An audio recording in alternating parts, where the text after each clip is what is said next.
And we are live. It looks like people are coming in on all of the platforms today. This is Mary Grace TV. I'm Mary Grace, and I have with me here Dave Hayes, also known as Praying Medic. We are busy sharing out the show on multiple platforms as we speak. So we appreciate your patience. If you are just coming in, please do us a favor. Copy the link wherever you're watching and send it to somebody. We're going to be talking in depth today about what just happened a couple of days ago with the Trump verdict of 34 counts in New York in the courtroom of the infamous Juan Merchan. And we're going to just unpack it. Dave has taken a deep dive and been doing some research. We've got hundreds up on Rumble watching right now. It looks like people are coming in on X, also known as Twitter. Let me hear from you, my Facebook people. Let's see if you're out there. And we are going to get going here. Sometimes when Dave and I do a show, Conspiracy of Truth, we have a little bit of a unscripted conversation back and forth. Today is going to be a little more teaching focused because of the topic. This is a special episode. We're calling it the Trump edition, Conspiracy of Truth Trump edition. And so we really want to focus on that. If you do have other questions or concerns about different topics that we've shared in the past, we do encourage you to get in touch with us. You can go to either of our websites. I'm at marygracemedia.com. You can always go there. You can get on my mailing list, however you want to do that. But if you go to the website, you can contact me through that. Also, Dave has a website, prayingmedic.com. That is the best way to get in touch with him is through his website. We do want to focus today on the topic that we're talking about, and this is not only the charges against him, the conviction for we're not really sure what crimes, but also the appeals process. And so I think that you're going to leave this conversation today with hopefully a little more hope than you had coming into it. But Dave's going to unpack it for us. Hey, Dave, how you doing? Hey, Mary. Doing good, all things considered. Yeah. Glad to be here. Thanks for having me back on the show. Yeah. Thanks for coming on last minute. This was a definitely a last minute decision. I had Yeah, we weren't scheduled to meet again for 3 weeks, I think. I know. Yeah. But I had people asking on my different platforms if if we could hear from Mary Grace and Dave. And so we pulled it together, I guess, last minute. So there you go. And we really do appreciate everybody when you're watching either live or replay. One of the best things you can do to get the algorithm moving is to hit the like, subscribe, the notifications, and then also hit the thumbs up under the video when you're watching on these different platforms. And then, of course, leave a comment. We really do appreciate that. Hey, Mary, Yeah. can I do a little promo? Please do a promo. Yes. All right. Tomorrow afternoon Yes. on Twitter/X, I'm going to be doing a Twitter space with our friend Phenomenology. Oh, good. We call her Phenom. Her handle is Razzyberry. She hosts a lot of Twitter live stream. They call them spaces. And we're going to be doing kind of an Ask Me Anything. We're going to be covering a lot of different subjects, probably talking about the Trump verdict, probably talking a little bit about healing, maybe some Q stuff. It'll be probably 6 to 6.5 hours. So if you don't get enough information in this broadcast, you're welcome to check out the Twitter space tomorrow afternoon. Awesome. I'm going to show her handle up here so that you guys can see it because I didn't have time to make a QR code for that. But here's the X handle that he's talking about. So if you, let me get it where you can see it. Okay. So yeah, that's Phenomenology, Phenom. She's really sweet. And she's going to be running that space. What time are you starting? We're starting at, I think, 4 Eastern. Okay, perfect. So 4 Eastern. And for those of you who, like Dave said, if you don't get enough today, then you can just log in tomorrow to X and just sit there and listen for hours because that's usually the way it goes. And the thing about X Spaces is there will be numerous speakers, probably Yeah. 10 or 11, 12 different people who will be jumping on talking about, different things. So It's always kind of interesting. It's sort of like a roundtable yeah, discussion, and so, Phenom is a really good Spaces host, and that really makes a difference when it comes to Spaces, and, she will probably have a couple of co-hosts, and they'll be monitoring and keeping things going. There's also sometimes an opportunity on Spaces to raise your hand and ask questions of the listener. And so, if you're patient, everybody can't get their question answered at the same time, but it is a longer format than what we have here. It's just audio. That's the other thing. So Dave doesn't have to do hair and makeup. Phenom doesn't have to do. It's just boom, go live. they're um, experimenting with video though. I know, I saw that, but I really just want Periscope back. The old Twitter Come live. on, Elon, what is wrong with you? Elon Musk. It was Okay. it was the best live streaming platform ever. I know, Bring and, it back. um, so okay, so I actually got a text from somebody, and I want to address the answer. I wanna address this because it has to do with what we're gonna talk about. Let me pull up my live stream here and, send this. Okay, so this is a big question, and I was actually gonna address it. So I just got a text from a friend that said, "Do you think it's okay to donate, to donaldjtrump.com. When I click on it, it goes to WinRed." Okay, so let's talk about WinRed for a minute because that is President Trump's, website. It does go to WinRed, that's the official campaign fundraising website.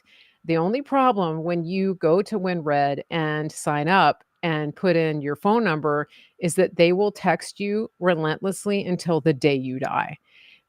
They will And also it's not like their text messages are creative and cool. no. Their text messages are the most annoying, spammy crap on the internet. Unfortunately. Yeah, it's awful, and so what I suggest Hey, download an app where you can get temporary phone numbers and put in like a temporary phone number in there, and then you won't get spammed like crazy with all okay, their that's nonsense. that's actually the nice way to Hey, do it. Okay, but if you know put in your neighbor's or your worst enemy's phone number. if if you have a friend, if you know somebody that has really bad Trump derangement syndrome or they're Put like their number they're like in. triple waxed and they're still mad at you because you wouldn't do that, go ahead and put their number in. I'm just telling you, I made the But mistake. but do go there and donate to the Yes, Trump campaign. Please don't yes, let all the and spam yeah. dissuade you from donating to President Trump because he needs your financial support. Right, and we don't I don't know why. I cannot answer the question of why they're using WinRed when they could do something else. All I know is that that is what they're using. I that the answer to that is above my pay grade. And so but again, it is gonna take you to WinRed. Hold your nose, just grit your teeth and make the donation. It's yeah, crazy. So, and then if you ever sign up to do anything with the Republican Party, again, put a different phone number. Like put the phone number for the local dog catcher. I just any number but yours. Because yeah, just okay. All right. If anybody from the RNC is listening, If you have Phil Godlewski's phone number, put that in there. oh, that's a thought. Yeah. Or Lynn Wood. Put Lynn Wood's phone number. Do I have his number? I like that. Yeah, you get the idea. You get the idea. So yes, Anyway, when you go to donaldjtrump.com and it takes you to WinRed, that is official. That is the official fundraising site. Just take everything under advisement when using WinRed. Don't give them your real number. In fact, don't give anybody in the Republican Party your real number because it will end up being like distributed to every single politician that has an R after their name. Ask me how I know. Just don't. Okay. So, all right. So that's it. As you're coming in, we're almost up to 400, but let's get those numbers up, guys. Let's cruise on up here. A lot of people, oh wow, we're the numbers on Rumble are really climbing. That's just awesome. Um one more PSA while we're waiting. I really do want I want people to get here. I want people to come in and listen to this live. And so please tag people that you know, et cetera, et cetera. Now, there's one thing that I want to talk about that's actually going to bring out more trolls. So let's just go ahead and get that out of the way. As if talking about Trump's verdict wasn't enough. Now I'm going to talk about General Flynn. General Flynn, General Flynn, General Flynn. I was on a conference call with him yesterday, and he was telling us about a phenomenal deal that you can get for the Flynn movie. And I want to let everybody know this. Dave, you guys got the DVD, right? We did. We pre-ordered it, and I watched it, and it's amazing. Really Yeah. is. Did you get the bonus content with your Yes. DVD? Yes. Yeah. The Okay. the extra interviews are Yep. just Yep. fascinating with Devin Nunes and the 3 crew. hours of extra content, right? Yep. 3 hours. So here's what I want everybody to know. General Flynn and his team are offering some amazing deals. And one of the deals is it's buy 3, get 1 with the DVDs. And you're probably thinking, why do I want a DVD?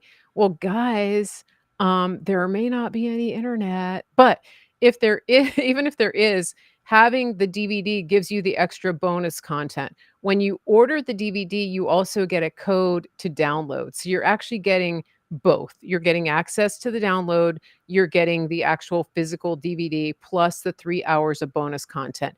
Most people are buying multiple copies so that they can give them away. So every DVD when you open it, it has a code to go online and download. So you don't have to watch the DVD, but you have it there if you want. So, but a lot of people are dusting off those old DVD players. And remember that a lot of older computers have a disk drive as well. So you don't have to just watch it on your TV. So I want you guys to go to the link on the screen and order there. So it's buy 3, get 1. The other thing that you can do, there's a big thing, a big incentive right now is the pay it forward program. When you buy your DVD, you can actually buy additional copies so that the team can gift those to military, veterans, first responders, people who are just in a bad financial situation, because I know that not all of you are able to afford this. It also enables them to show the film in the live screenings to military, veterans, and first responders. And so when you do the pay it forward, again, you're going to get that special deal and you're going to get the bonus content when you get your DVD. Now, the last deal that we have is really cool is that if you have a venue, if you have a theater, access to a high school, a warehouse, something like that, if you want to have a watch party in your community of the Flynn movie, you can also do that. And the good thing is that the Flynn team will handle all of the ticket sales through the website. But the way that you organize that is contact me, info@marygracemedia.com, info@marygracemedia.com, and I will help you arrange that. We'll talk through the details, etc. But that's a great way. And some people are doing this, some people are doing it like once a month. And this is important because the Flynn movie is showing what actually happened to not only to Flynn, but to President Trump. All the things that are leading up to what we're going to be talking about today are a lot of them are covered in the Flynn movie. This is why it's really an important part of your education. And also, you know, you may have people that are sort of more awake now because of what has been happening with the Trump trial. This is a good opportunity to hand them that movie and say, okay, here's some homework for you. Or, hey, we're having a watch party. Come on over and attend and bring a bunch of people. So, however you want to do it. But if you're going to show it in a venue outside of your home, you do need to arrange an official watch party, and I can help you do that because of copyright reasons. Okay. So I think that's it. And I really do thank you to everybody who has already purchased. You're going to use my link and make sure that you put promo code Mary Grace when you do that, because we do get credit here on the channel when you book, or when you book a live venue, or when you book when you purchase purchase the DVD through the link. So there you go. It's buy three get one. It's also a there's also an opportunity to pay it forward. And then the last thing, General Flynn is also doing buy three. Spend $100 and get $10 off. So he's doing that on the movie website and also on the General Flynn website. So here's where you can buy all of your fifth generation warfare books, all of your information war books. There's a 3-book set now, including the role of the church in information warfare.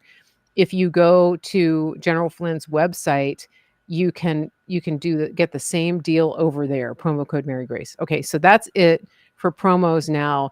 Anything that you buy from General Flynn's website, the movie or generalflynn.com, make sure you use the promo code Mary Grace. You're going to get some great deals over there. And this is a big part of your education and the groundwork and the background of what we're going to be talking about today.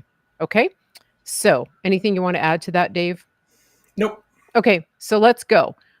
Trump, can you just give the background of what happened for people who may have been super busy, or over the last couple days, who maybe were working or busy? People are busy.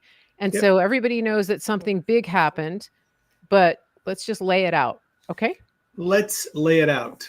Yeah. All right. I'll start out with, and I'll say this: the Trump case in New York that was brought by District Attorney Alvin Bragg in the city of New York. It's a very complex case. Mm-hmm. All right. So just say that up front. It's a complex case. Bragg is using a very novel, very complex legal theory to charge Trump with some felonies.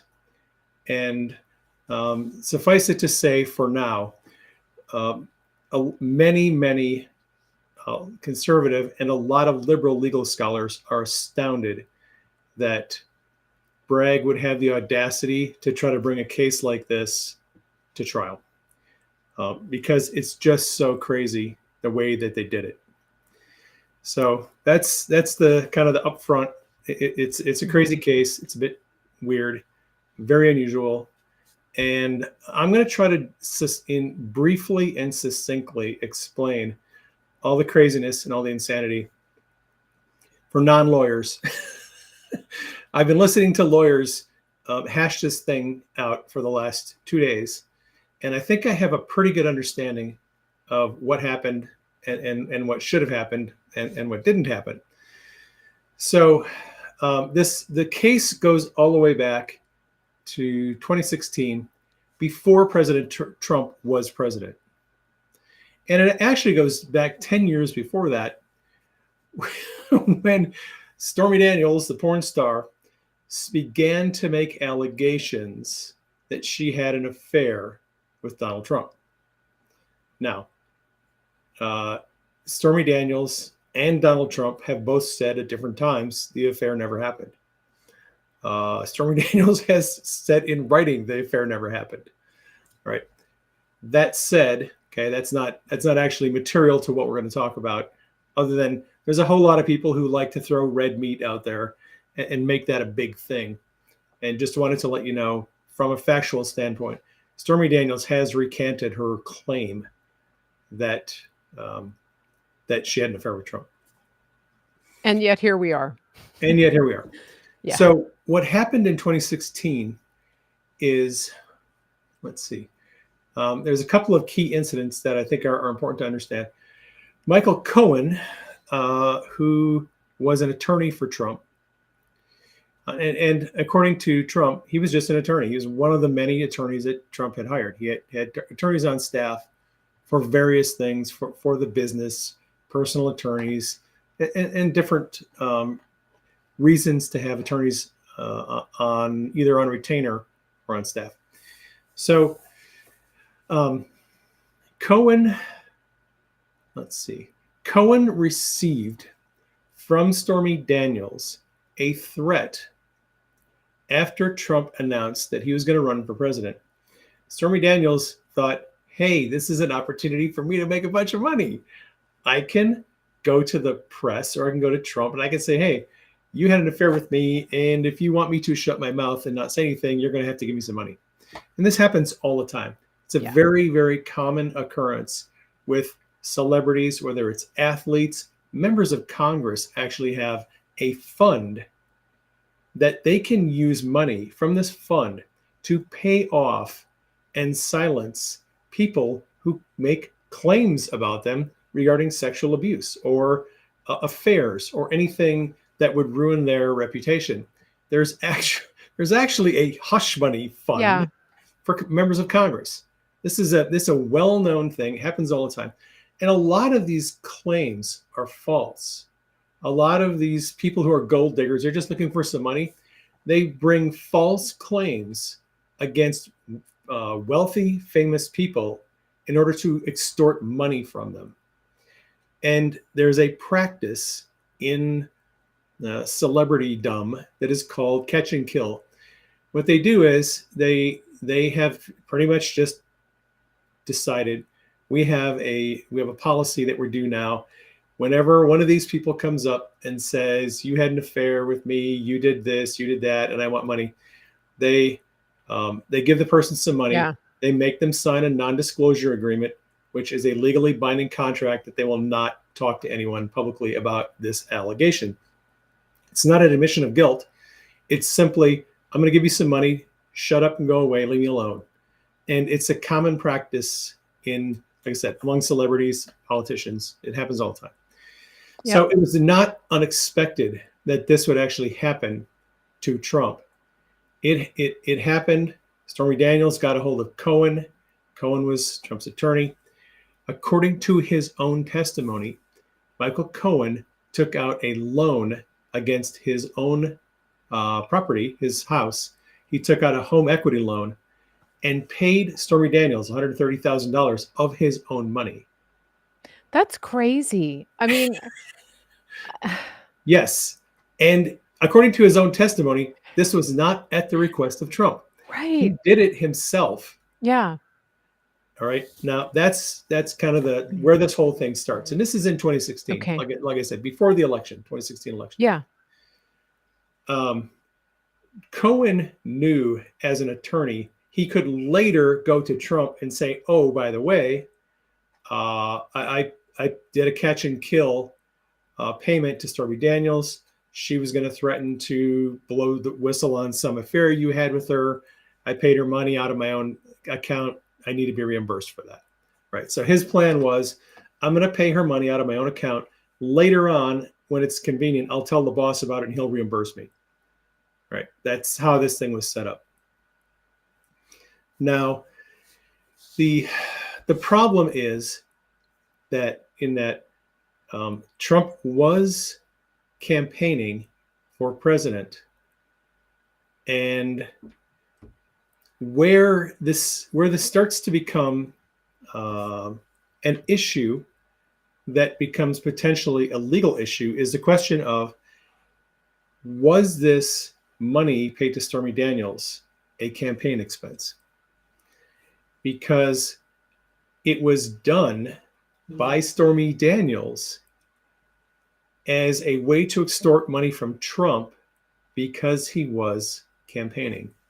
So Alvin Bragg, the district attorney, put to the jury this question and this assertion that because a campaign was in action and Trump was running for president, the money that Cohen paid to Stormy Daniels was a campaign expense, and it was unlawful because it exceeded the $2,700 limit on campaign expenses at the time. And that's what Bragg, that's his legal theory on this whole thing. His legal theory is that it should have been recorded as a campaign expense and reported as a campaign expense to the Federal Election Commission, and it wasn't. And it was over the amount allowed to be reported by campaign, to a campaigns, and therefore was unlawful. It's unlawful, number one, because it was exceeded the amount. Number two, because it wasn't reported. So those are sort of the crimes that are alleged that Trump committed. And I would have you note, these crimes were committed by his attorney, Michael Cohen, not Trump, because Trump wasn't the one who authorized the payment. And here's the thing that very few people are bringing up and talking about. I don't know why, but I have a couple of companies. I have a publishing company, or two. We actually have two. D. Hayes Media, we publish our political books, and Inkity Press is a company we run where we publish our spiritual books. And because we have two companies, corporations, we have a CPA and we have a bookkeeper. I don't have an attorney yet. I don't need one, but we have a bookkeeper who, when we do payroll, we have a payroll company, Paychecks. They run our payroll for us. They take money out of our account. They send us a paycheck. They report the money to the taxes that go into the IRS. They take care of all that stuff. We have a bookkeeper who keeps track of our books to make sure everything's being done right. And what the bookkeepers do is they categorize expenses. And this is a critical issue that no one is talking about as they're analyzing all this stuff. It's up to the bookkeeper to categorize expenses. So when I write a check to my editor, for example, I pay people to edit my books. If I write a check to an editor, my bookkeeper is going to look at the end of the month and go, who is this? This payment went to Lydia. What is that for? And it's okay. Well, that's Lydia. She's my editor, and so it should be categorized, right, as an expense for this kind of work. Editing. It falls under the publishing category, as opposed to something else. There's office expenses, and there's all different kinds of categories that businesses put their expenses under. Now, Trump had a bookkeeper who was keeping track of his expenses, and some of the expenses that year were for the campaign. When Trump took his airplane to a campaign in Texas, the expense for the airplane, the food, the staffing, the fuel, all the expenses, those are campaign expenses, directly related to the campaign. So all that would go under a campaign expense. And the bookkeeper would say, okay, this money goes to campaign expense. If Trump was, let's say, not campaigning, and he decided to purchase, I don't know, he decided to purchase a golf cart, right? Because he needs a new golf cart. His bookkeeper is going to say, oh, I see there, Mr. President, you bought a golf cart for $10,000. I'm going to put that under personal expenses. And Trump would say, yeah, that's fine, because it's a personal expense, not a campaign expense. Right. I'm bringing all this up because while this might seem obvious, this has been completely obscured in this prosecution. So at issue here with District Attorney Alvin Bragg is they're kind of overlooking the fact that it's not Trump who records whether an expense is a campaign expense or a personal expense or an expense for his business. That's the bookkeeper's job. And so much of what was done that has been claimed to be criminal was not actually done by Trump.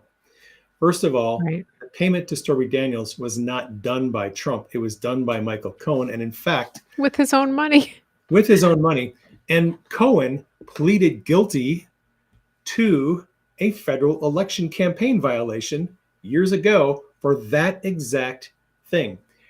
When he was put under the lights by the FBI and the DOJ, who threatened him with ruining his career and throwing him in prison, he pled guilty to a federal election campaign violation related to this payment to Stormy Daniels. And that is critical. Not a lot of people are talking about it, because when Alvin Bragg brought this case against Trump, they had no evidence that this was a campaign violation, except that Cohen had already pled guilty to a campaign violation related to that payment. And they then used his conviction in this case to assert that it had to have been a campaign violation. Wow. Otherwise, Cohen wouldn't have pled guilty to such a violation. And in fact, what the DOJ did is the same thing they do to a lot of people. They did it to Flynn. They do it to a lot of other people. They get you to plead guilty to the crime they want to charge you with by threatening you with 25 years in prison if you don't sign this plea agreement. Even though you're innocent of the charge, this is what we're charging you with. Sign the guilty plea and you won't go to prison for 25 years. If you don't sign it, we will find something to charge you with and we will send you to prison. That's what they did to Brandon Strzok. Walk Yes. away. That's exactly what they did to him. He was outside the Capitol for a few minutes and they just railroaded him. All of the yeah, nonviolent J6 offenders who literally did nothing but go inside, walk inside the Capitol, look around and leave, they leveraged all of them with threats of 25 to 30 years in prison if they didn't sign the plea agreement. Yeah, it's interesting. Well, and I think one thing too I want to point out, I think this has been brought up, but it's worth bringing up again, is that, and Trump has brought this up many times, is that we're talking about the 2016 election. Correct. And this is 2024. Correct. Okay, so 8 years 8 years have gone by. Well, 7. Okay, so they waited 7 years to bring statute of limitations has already expired. Yeah. That's another thing we're going to get into. Okay, yeah. So let's so the groundwork here is really good. You're still laying the groundwork. I just wanted to point out the timing of this. So keep going, keep going. One thing I want to say about just the chat, if you're on Facebook, drop a comment, because I don't know if Facebook is frozen. If you're just coming in, Dave and I are talking about the verdict that was returned against President Trump in Juan Merchan's courtroom in New York City. This is the hush money trial, supposedly. And so Dave is unpacking for us not only what happened, but how the appeal process will work. So please share this out. We're approaching 1,000 viewers live. We want to get well over that.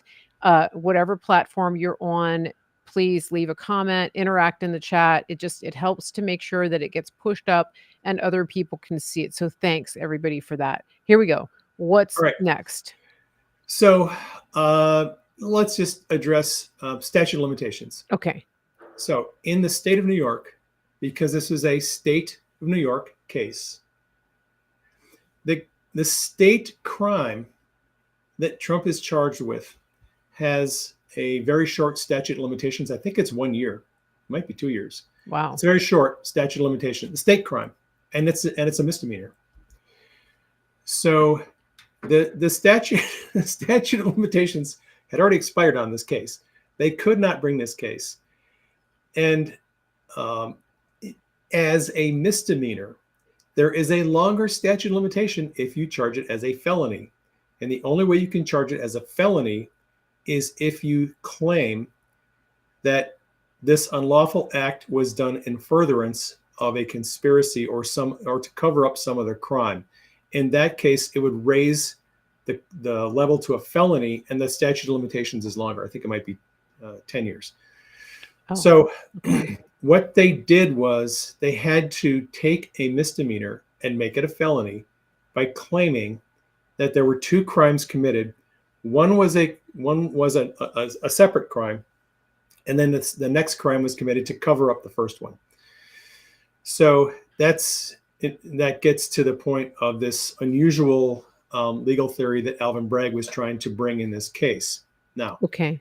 Now, I'm not an expert at math, but I do know that that's only 2 counts, and he got convicted on 34. yep, I'll explain that. So, What thanks. you just got ballooned I don't on know your where those balloons came from, but that really people do that on Zoom, and I see let's all the things that are happening. I'm like, that doesn't was happen to me when I that do, was really the peace nice. sign So of griffin. that was really nice for whoever did that because this is such a heavy topic. So keep Yeah. the balloons coming, guys. That's Yes. awesome. I don't know who did that. Let us know in the I chat. think you just did the two thing, and that made the balloons go. Wait, me? Try it again. Wait, what? Do it over What? to. I Uh, don't know. I don't I know don't what it know. was. But You did anyway, something with your hands, and I think that's what did it. Anyway, so yes, but okay. Trump was charged with 34 charges. Why is that? Because the payments there was 34 payments, and what they did with the payments was that each payment repayment to Cohen was a separate charge. All right, so that's where you get the 34 counts from. Really? Yes, Okay, so the really. jury is dumber than I thought. Well, Okay. they got schnookered, and it was a very clever way that they did it, and I'll unpack all of that. Okay, okay. But I want to go back to the statute of limitations thing, and Yep. let's look at. I just want to briefly review the other agencies that looked at this crime, Yes. Okay, so-called crime, good. and said, "Yeah, there's no crime here." So the Federal Election Commission. This I'm going to spend a little bit of time talking about the Federal Election Commission because this is a key to one of the best defenses that Trump has on appeal. Federal Election Commission was established by the Federal Election Act, I believe, and the Federal Election Act authorizes the Federal Election Commission to have sole authority to administer federal election law, and it specifically pertains to election donations and expenses.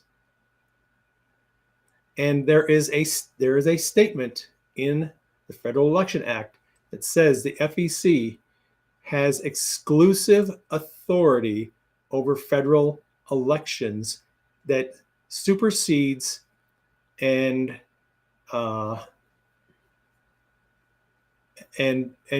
what is the word? I forget what the word is, but supersedes and basically replaces any authority established by any state law. Right? So it's unambiguous and is very clear that if you plan to charge a defendant with a criminal statute that has to do with a federal election, the FEC is the only authority that can do that. It can't be done at the state level.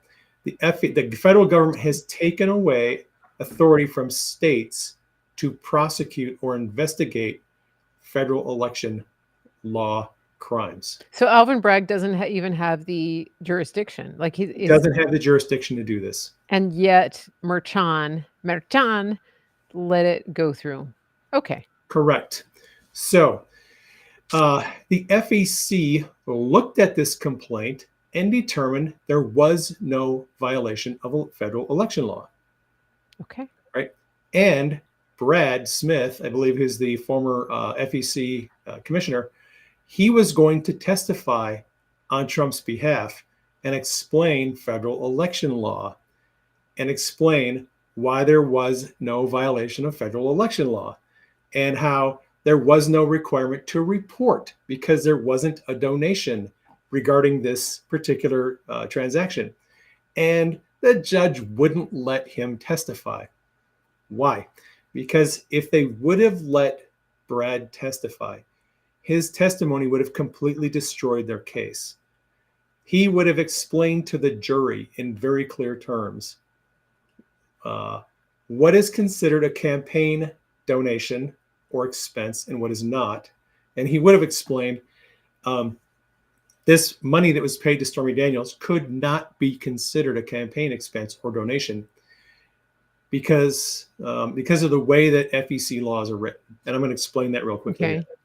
So, and let me just say before I go into that, the DOJ also looked at this case. Southern District of New York looked at this case, and Alvin Bragg previously looked at this case, and all of them decided not to prosecute because they didn't have grounds to prosecute. And yet, here we are 6 months before the election, and they prosecuted Trump.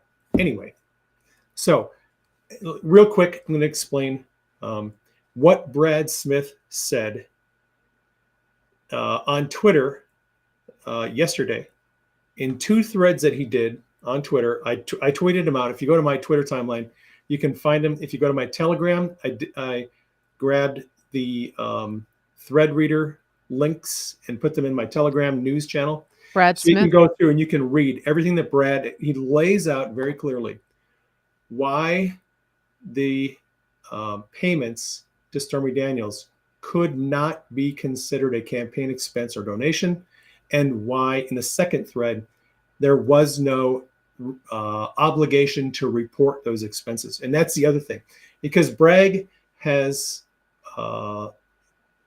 concluded that Trump had an obligation to report these expenses to the FEC, and Brad Smith says no, he didn't. He had no obligation.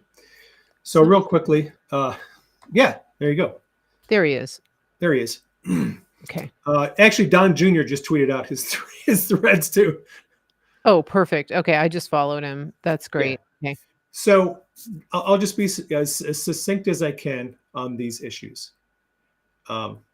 What Brad Smith says is that they have a certain way of determining whether an expense is related to a campaign or not. And here's what it is. If an expense or an obligation to pay something would have existed whether the person ran their campaign or not, it cannot be considered a campaign expense. All right. Now, that's a little bit murky, so let me explain. Let's say that a person is going to run for public office. They're going to run for mayor, they're going to run for governor. And they decide, oh, hey, you know what? My business has a bunch of lawsuits that are ongoing, and I'm going to pay to settle those lawsuits before I start my campaign up, because it'll be better for my campaign if these lawsuits are settled, and then the press won't be hounding me about it. Makes sense. So even if a person pays an expense because in their mind it's going to help them as a candidate, it's not a campaign expense because that obligation existed whether he ran for office or not. Okay, that makes sense. If a person decides, I'm going to go get a facelift because I'm going to run for office and it'll help me improve my odds of winning if I look good, that can't be considered a campaign expense, because you might, it's something that you might do anyway, even if you were not campaigning, right? So if you got hair extensions before you ran for office or something like that, you cannot use campaign money to pay for hair extensions, a facelift, a body makeover, or to pay off your business lawsuits. What he said, the way he explains it is, generally speaking, there are some exceptions, but generally speaking, an expenditure can only be considered a campaign expense if it is something that would only happen if there was a campaign. Okay. Flying to a campaign speech, paying for polling, paying for staffers to go out and knock doors on registered voters. It has to be directly related to the campaign and only related to the campaign. If the expense would have been spent without the person campaigning, it can't be considered a campaign expense. That would actually be illegal because it would be diverting campaign money for a personal expense, and you can't do that. Oh, like Fannie Willis. Like Fannie Willis, you can't take your campaign money Okay. and take trips and junkets with your boyfriend that have nothing to do with your campaign. Okay. That is a violation of the campaign law, Yeah. Okay, Fawny. right? All right. So this is So interesting. Yeah. Okay. Good. so what Got it. so what Bragg said Trump did is that they they did not. So this, let me explain what Trump did first. This expense, the expense of the payments to Stormy Daniels, was considered a personal expense by the bookkeeper. Okay. And Bragg says they should have classified it as a campaign expense, and they didn't. And they concealed the campaign expense to further their chances of winning an election. And therein, they violated the law because the campaign law says if a candidate takes an act to further their campaign to win an election in an unlawful manner, then it's a crime. And the unlawful manner, you have to then define what is the unlawful manner. And I'm going to get into the weeds here in just a little bit about that, because that is a bone of contention. A lot of people have been arguing about on social media for 2 days, and most people have misunderstood what that means. And this goes to the issue of, what do you mean the jury doesn't have to agree on the crime, right? That question has been out there, and I'm going to unravel that ball here in a second. But first, let's go back. So what Bragg said is that Trump had an obligation to report the payment to Stormy Daniels as a campaign expense or donation, and he didn't. And because he concealed it, and because he didn't report it, that's two crimes. That's a violation of the law. And the concealment of the first act, it makes it a felony, and that's why he was charged. And all those 34 payments that Trump made to Cohen, each one of them is a separate charge because it is an act in furtherance of a conspiracy. And so that's why there's 34 charges. And Okay. and this whole thing hinges on the assertion that the payments should have been documented as a campaign expense, and they weren't. They were documented as a personal expense. Wow. Now, as I said, Brad Smith has said on Twitter in his thread, you cannot consider something to be a campaign expense if that obligation would have existed whether the person ran for office or not. And clearly, Stormy Daniels could have leveraged Trump at any time to get some money from him to shut her up, whether he was running for office or not. That's not an obligation that existed only because of the campaign. It cannot be considered a campaign expense, should not have been reported as a campaign expense, wasn't reported as a campaign expense. Trump did nothing wrong. It was documented the way it should have been. Bragg is saying, no, it should have been a campaign expense, and it went over the $2,700 that's allowed. So there's multiple violations. Wasn't reported as a campaign expense. They concealed it in furtherance of a conspiracy, and it exceeded the amount that's allowed by law. So all Bragg all three of those are allegations against Trump. All of three of them do not hold water. Okay, so Bragg is playing by Bragg's rules, right? Right. I had a cousin like that, Brad, his name. His name was Brad. Yeah, and It was always his rules. Let me make one more point that I Yeah. haven't heard anyone make yet. Here is how stupid this case is. Bragg is literally saying that Trump is limited to $2,700 in donations to his own campaign, because he's saying Trump made the payment to Stormy Daniels and it was a campaign donation, a donation in kind, Oh, and that Trump is personally limited to $2,700 in campaign donations. Got news for you, Bragg.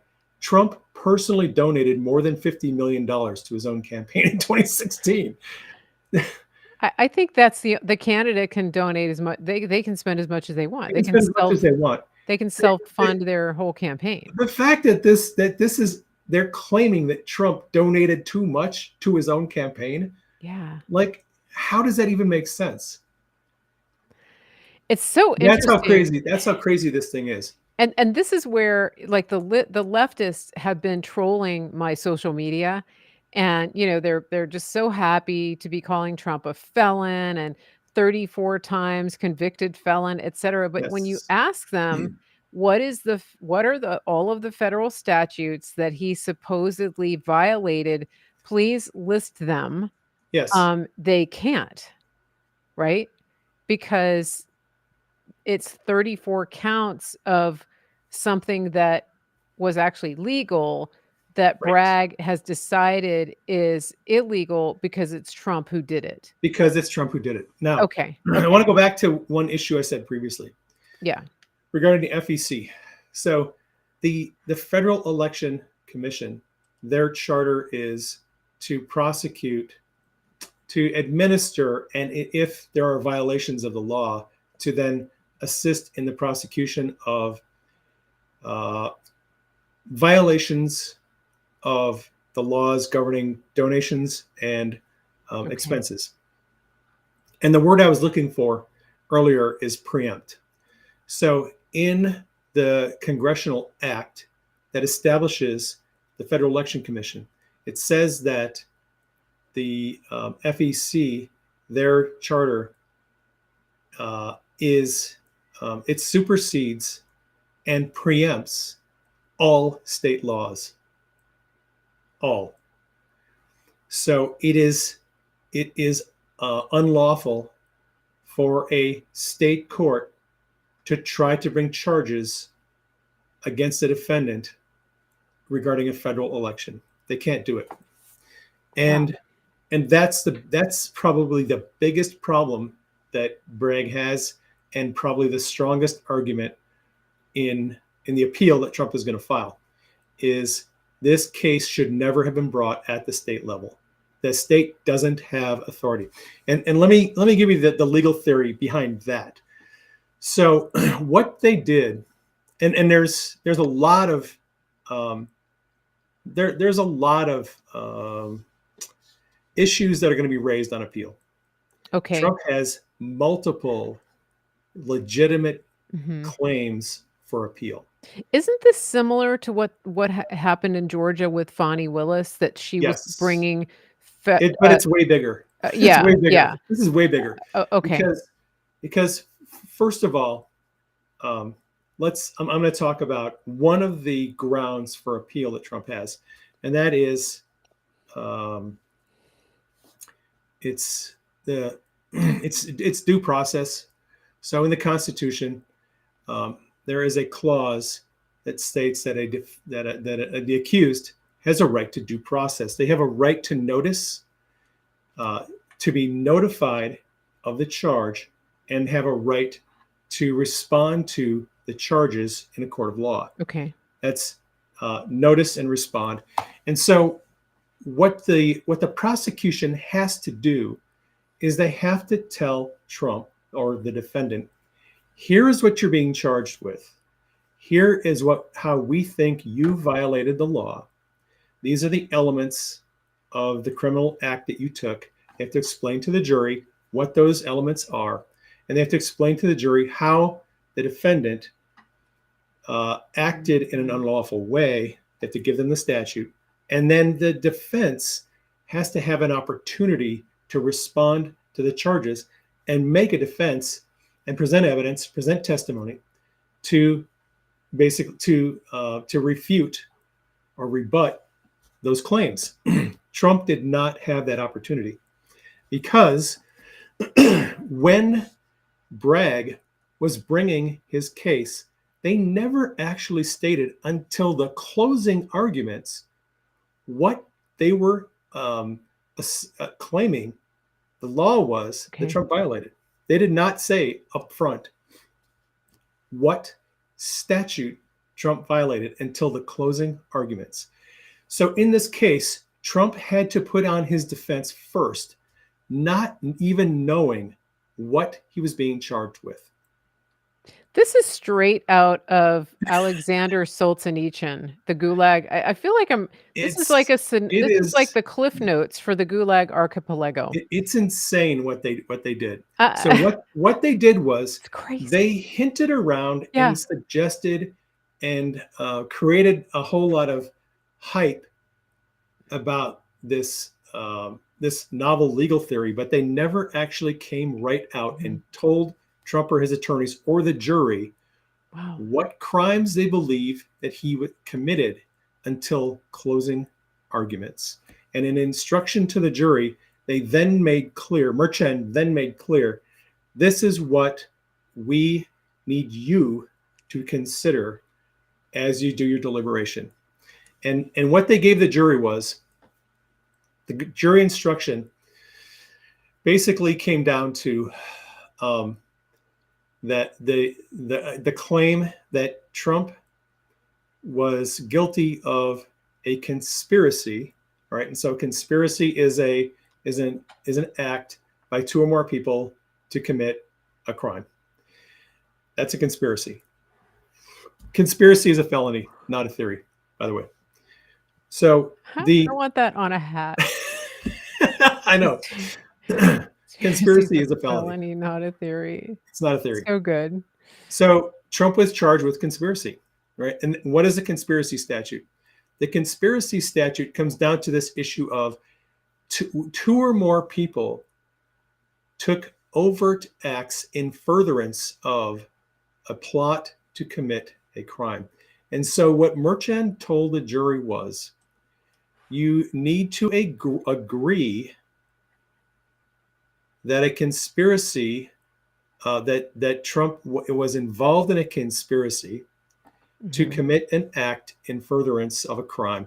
However, the elements, or the manner, I should say, the manner in which that happened, you do not have to agree on. And people went berserk on social media when they heard, what do you mean the jury doesn't have to agree on the crime? That's the dumbest thing ever. Of course Right. they do. Hang on, because it's not what Merchant said. He told them they have to agree that that Trump was involved in a conspiracy. That is the one thing that the entire jury had to agree on. They had to agree unanimously that Trump was involved in an illegal conspiracy to unlawfully further. Well, basically, the conspiracy charge for elections it sounds really stupid when you read it.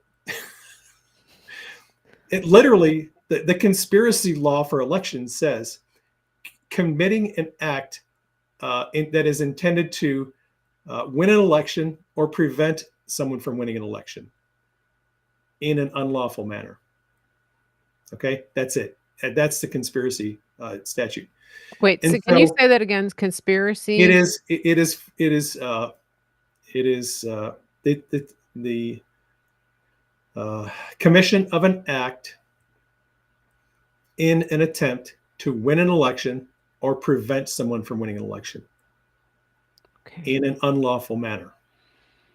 All right. So if you take off the in an unlawful manner thing, anything that a person does to win an election or to prevent someone else from winning the election, their opponent, that's what people do when they're trying to be elected. They take all these different acts and they commit all these different, not commit, but they take actions to Right. try to win the election. That's the purpose of an election. That's the purpose of a campaign. You're trying to win an election. And this conspiracy statute says you can do all of that as long as you don't do it in an unlawful manner. If you do it in an unlawful manner, that's the conspiracy charge. Right? But even if it were done in an unlawful manner, what you're saying is that Judge Merchan had no jurisdiction even to bring that to trial because it's a state He would because have. it's a federal. He would have, but they screwed up in one major area. Okay. They went to the jury. Merchan went to the jury and said, "Okay, now what you have to tell the jury what the means are for committing this unlawful act." And on the means, Merchan told the jury, "Here are the three ways in which we think perhaps that unlawful act was committed." One of them it was, and this is the instruction they gave to the jury. One of them was a basically another falsified documents claim not related to the 34 document claims that were listed in the indictment. So there's 34 false documents claims. Those are the 34 charges. So one option for the jury was there could be another false documents claim not related to those claims. That's option number one. Option number two was the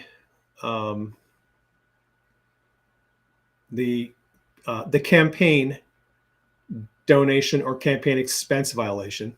That was option number two. And option number three was a tax law violation. And that was never explained to the jury. So Merchan could have legally brought this case in his court, and Bragg could have prosecuted this case in that court if they had not included charge number two, possibility number two, because either the multiple other unspecified false documents charge, that could have been the means, the other one, and that would not have violated the preemption of the FEC. The other option was that they could have said that there was some tax violation, which was unspecified, but if the jury would have agreed that this was a tax violation, or if Merchan would have and Bragg would have said, this tax violation, this is the issue that we want you to focus on. This is how we believe that the means by which he violated the law, that would be fine. That would not be a violation of the preemption of the federal government. But they didn't do that. They focused on, in the jury instructions, they finally came down and said, it's the campaign donation and expense statute that we want you to focus on as the means. And that takes it back to preemption. And that takes it out of the hands of a state court. State court cannot prosecute that statute. They don't have authority to do that. So they kind of screwed up in giving the jury instructions because they narrowed it down to this one thing that they didn't have jurisdiction over. And so on appeal, I would expect Trump is going to first point out that only the FEC, only the federal government, has the authority to prosecute federal campaign law violations.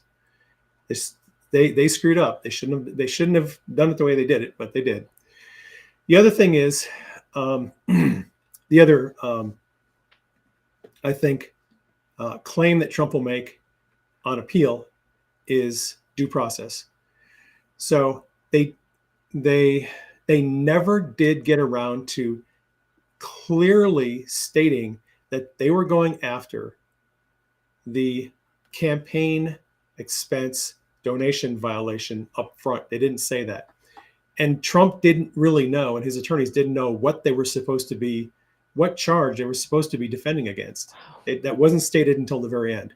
So that's a due process violation. He was not given notice, and he was not given an opportunity to respond to the charges.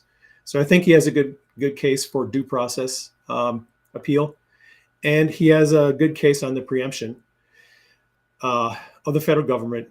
And speaking to due process, they also did not allow Trump to call witnesses. The former commissioner of the FEC was going to testify and explain all of this and make it all clear, and the judge would not allow him to testify. I think that's a violation of due process, and I think that's going to be raised on appeal as well. So there are multiple very strong issues that Trump can raise on appeal. This is very helpful. I mean, there's so much to keep track of. So you're helping I know. to unpack it, and a lot of people in the chat are saying thanks for explaining this. Terry says, thanks for explaining this in a simple layman's terms so everyone can understand what happened with Trump. So I think a lot of us are feeling that way. You're breaking it down in a clear way that people can understand. So on appeal, FEC, they're going to argue that if it was an FEC violation, that should be prosecuted at the federal level, and Right. then also that he did not have due process, that the actual Correct. crime was not even explained to his defense team until right What am I before being the charged jury. with? You heard a Yeah, lot of commentators saying, I'm not even sure what is the crime. We're like, yeah, days into this yeah, trial, and people are still wondering, like, what is he being charged with exactly? Because they haven't really stated what it is. yeah, yeah. Now, was there anything else that you think that they would use Yes. on appeal? Okay, let's Yes. go. So I just want to bring up a couple of issues Mhm, on appeal. So normally, in most cases, at trial, you have to raise an objection or raise an issue. You have to file a motion in objection of some procedural issue if you want to raise it on appeal. If something is not brought up during the trial, preserved on the record, you don't have a right to raise it on appeal. okay. So that's just something to consider. Trump did try to get this case moved to federal district court because his argument was this is federal campaign law Mhm, violation. This should not be brought at the state level. They don't have jurisdiction over this. And so he did mhm, bring that up. And the federal district court at the time, here's the problem. At the time, the district court judge sent it back to Bragg and the state judge because they had not clearly articulated that this was a campaign law issue. And so the judge couldn't rule on it that way because he didn't know if it was going to be a campaign, primarily a federal campaign law violation or not. So that was brought up, and so I think that is going to be preserved on appeal, and probably this ruling is going to be overturned. It's just a mess. Now, I think that's it for the mhm. appeal issues. But let me talk about the appeal process. So Trump is going to be Yeah, sentenced. He's scheduled to be sentenced on July 11th.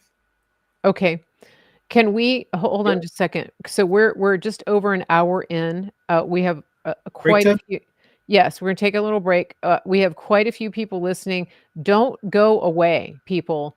We're gonna take a quick break so that you can hear from our affiliate partners and sponsors here at Mary Grace TV. But that's the time for you to maybe refresh your beverage, stretch, get dinner going, whatever it is you need to do. But don't go away because when we come back, Dave is going to talk to us about the actual appeals process. We're talking about the Trump case in New York that was prosecuted by Fat Alvin and the infamous, notorious Juan Merchan, who is an embarrassment to all Latinos worldwide. So that's what we're going to do. We're going to talk about this. Dave has taken a deep dive. He's done the research, so you don't have to. And he is going to explain it. So just hang out. Don't go away. Take a listen. And please, if you can, if you are in a position to do that, shop with and patronize our sponsors. We also have a lot more over on marygracemedia.com, a whole lot more that we can't fit into all of our commercials. So take a gander over there and support these America First companies. We will be right back. You have about 4 minutes. Set a timer. Bye. Listen, your health is your best investment. We have a country to save, and we need people who are in the best shape of their lives, physically, mentally, spiritually. Why not connect with a team who cares about you on every single level from the inside out? Official Synapse is that team. OfficialSynapse.com. It's official, SYNAPSE.com. Tell them Mary Grace sent you, and they will treat you like family. If you're like most people, you really probably haven't thought about transferring your paper dollars into physical gold and silver. But I want to tell you a story. My friend Andrew Sorcini over at Beverly Hills Precious Metals, he recently went overseas and he wanted to buy a watch. He likes fine watches. He took 3 currencies with him. He took gold, he took Bitcoin, and he took American dollars. Now, there used to be a time when the American dollar was king. I remember that when I used to travel overseas. Everybody wanted dollars. The people that he was dealing with would not take his dollars because the dollar is so devalued around the world. They wanted the gold. So this is what I recommend to you. I want you to think about this. If you have cash in the bank, if you have an investment account that you have worked hard for years to accumulate, consider the value of converting that money into physical gold and silver. You're not buying something that's losing value. You're changing those worthless dollars into a tangible physical asset that will go up in value, which it has done historically. Here's what you're going to do. You're going to go to bh-pm.com. The first thing you're going to do is schedule that free consultation. Second thing, just think rationally about this, pray about it, go to the Lord, see what the best decision for you and your family is. I can't tell you that. I don't want to pressure you into that. What I do know is don't be scared, be prepared. And so the third thing you want to do is make a decision for you and your family. Make a decision, take action. bh-pm.com. Let them know Mary Grace sent you. When it comes to food, we really want to be aware of what is in the food that we're consuming. And that includes different types of technologies, jibber jabbers, technology that can alter your genetic makeup. And this is why we want to focus on American grown beef that isn't injected with things that you wouldn't put into your own body. We really don't know what tomorrow is going to bring. We saw 4 years ago what happened when the whole country shut down and people couldn't even go to the grocery store. We saw what happened when meat and other foods were rationed, and that could happen any day. We want you to be prepared. We want you to take action. And one of the best ways to do that is to secure food for yourself and your family. What better way than to go to griddownchowdown.com, use promo code Mary Grace, get a sustainable, reliable, shelf-stable source of high-quality American beef. All you do is go to griddownchowdown.com, tell them Mary Grace sent you, put your order in the basket and check out, and you're good to go. The other thing you can do is you can get a subscription. If you do a subscription, you're going to get this freeze-dried beef delivered to your door every month. And you're going to save a little bit while you do that. You're going to stockpile it, or you can just cook with it. Some people are just using it for their regular cooking. It's really up to you, but it's super convenient because it's freeze-dried and it's shelf-stable for 12, 15 years or more. Go to griddownchowdown.com and use promo code Mary Grace. I just want to give a shout out to everybody who watches this show. Thank you for being a participant. Thank you for being a loyal audience member. I just want to remind you, if you like what you've seen, please share this and don't forget to subscribe, turn on your notifications, and also sign up for my email list so you never miss a show. We are back, and I wanted to give a shout out to the editors over on Rumble. They have us featured in the live stream right now on Rumble. So if you go over to Rumble and you click your the buttons at the top where it says live and you scroll down, we are there. We're in the featured list. So That's awesome. Yeah, and so we have just under 1,000 watching live. So let's bump up the comments. Let's get the interaction going on Rumble so we can get over 1,000 there. Also share this out.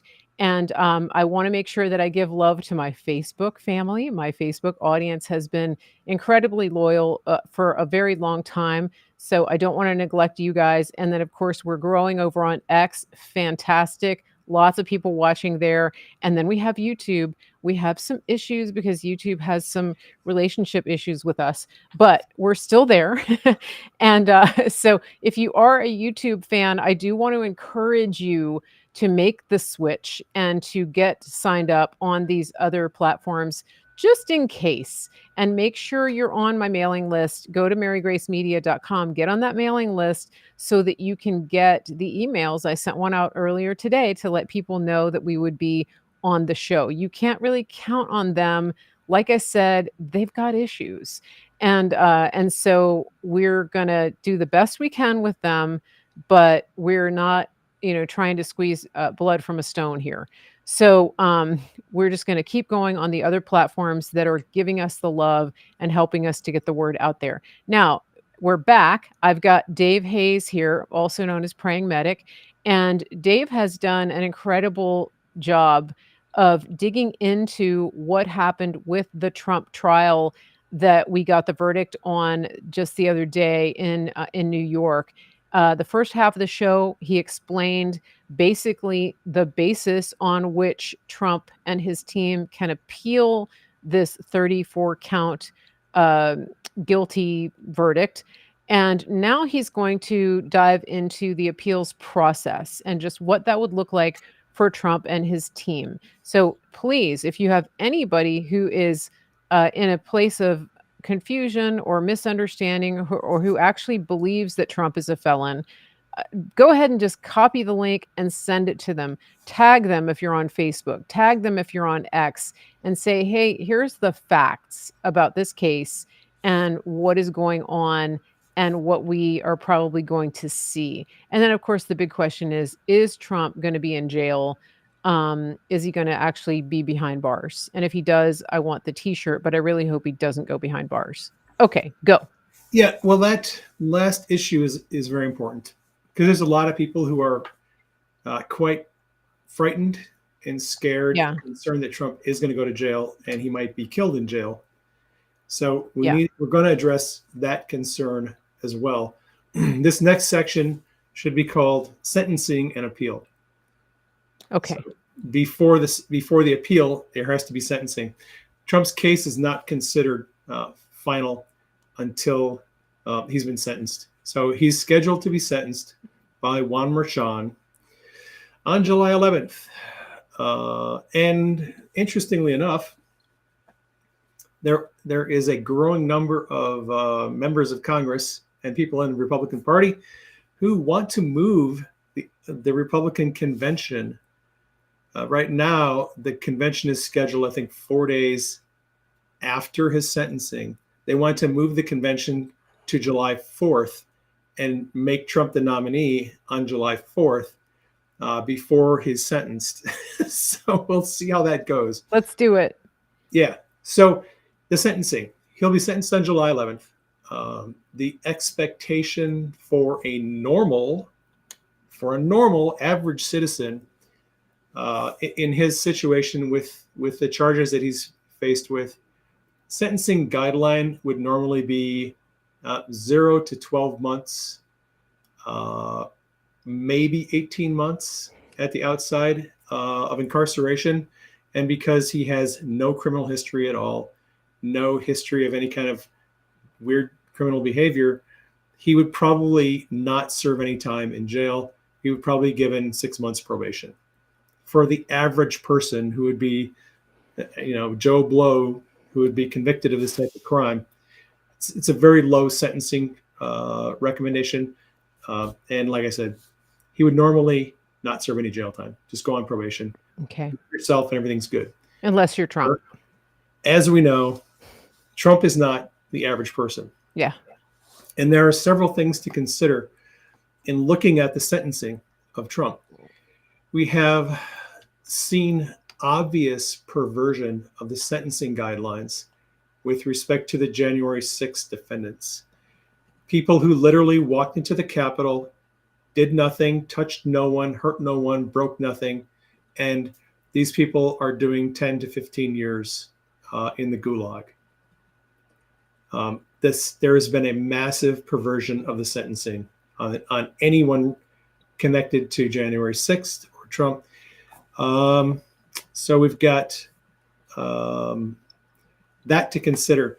The regime seems to be looking for ways to severely punish anyone connected to Trump and making examples of them. And it's a little bit of psychological warfare. It's actually a lot of psychological warfare. Yeah. What they're trying to do is by indicting the alternate electors in Arizona and other states, they're trying to create this fear in the Make America Great Again movement, the America First movement, that if you question elections, if you step out of line, we are going to make an example of you. We're going to prosecute you. We'll kill you with lawfare. We'll break your bank.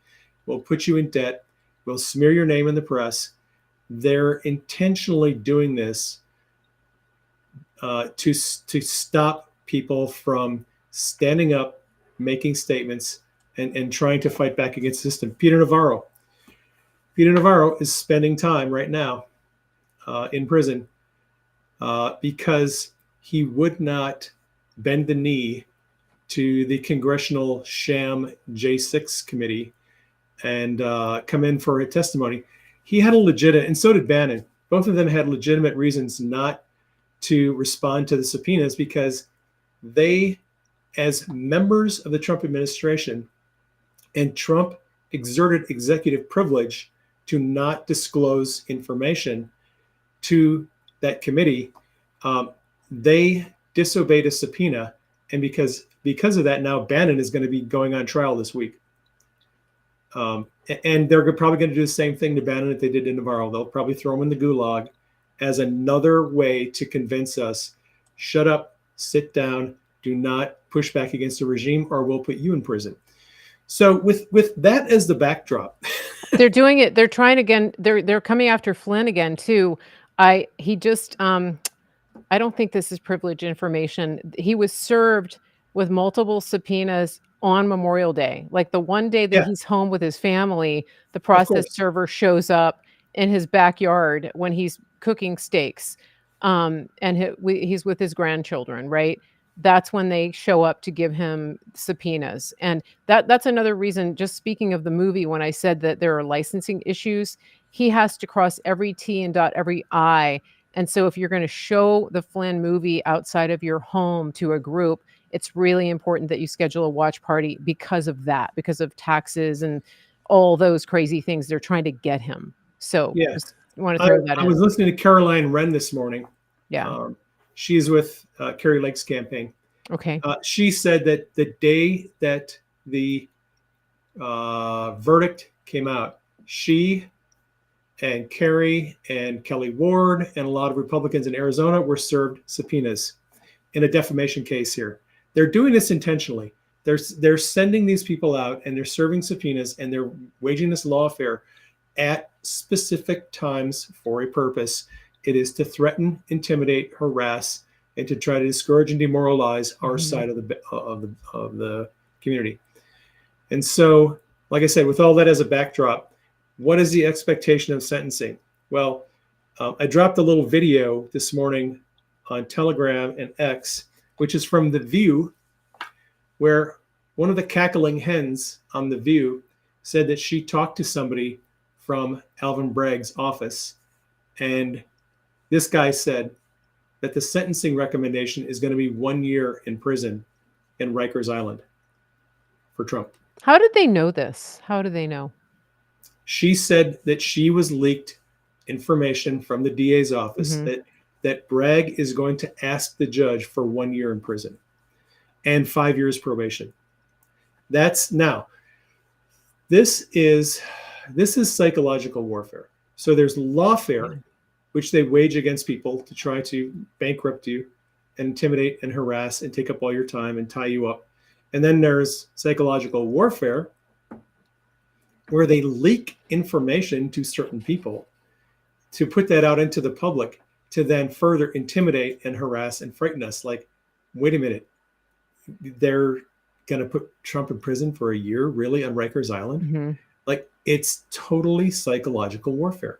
There may be nothing to this. It could be just rumors. It could be that the Biden administration um, sent this information out to the View to put it out there and to create a narrative to get people frightened. Because I'm Yeah. getting emails and messages from people who are legitimately frightened. They're afraid Trump is going to Yeah. end up in prison and he's going to end up being killed. Well, they're also saying that because if he's a convicted felon, then he would no longer have Secret Service protection. So that's it's right. So that and that's This whole thing is getting crazy now. I'm now seeing people in some states saying that, well, our state doesn't allow anyone to run for office if they're a felon, if they're a convicted felon. And other countries, some countries are saying, oh, well, you Mhm. can't visit our country because we don't allow convicted felons to come into our country, right? Yeah. This whole thing is blowing up into an attempt to handcuff Trump so he can't do this, can't do that, can't be on the ballot, can't go here. And it's insane. Yeah, and The level of psyops going on right now is Mhm. crazy. I did want to address that because, we're talking about the appeal and we're talking about the process and everything. However, what we're seeing in our social media feeds is that the people with Trump derangement syndrome are gleefully